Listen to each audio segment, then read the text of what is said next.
In today's video, I'm going to teach you how to view Outlook group members' calendar.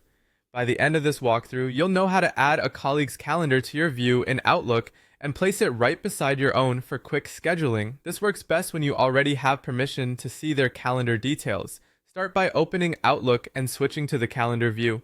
Look for the calendar icon in the navigation area. Depending on your version, it may be along the left side or at the bottom.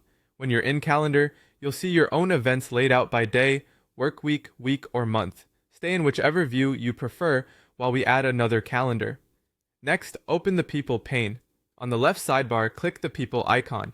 In some layouts, you might only see icons, so hover to reveal labels if needed. This brings up your directory so you can find the person whose calendar you want to view.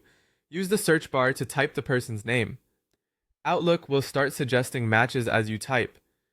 Select the correct person from your organization. If you have multiple contacts with similar names, check their department or email hint in the suggestion to confirm you've picked the right one.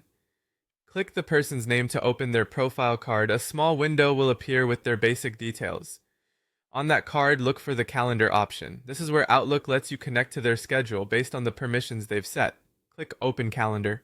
Outlook will add their calendar to your list on the left, typically under Shared Calendars or People's Calendars.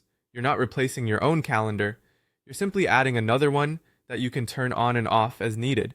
To view it side by side, find their name in your calendar list and check the box next to it.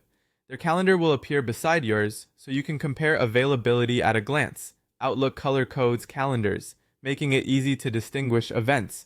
You can keep your preferred day or week view and scroll through both calendars together. Keep in mind that you must have permission to view their calendar.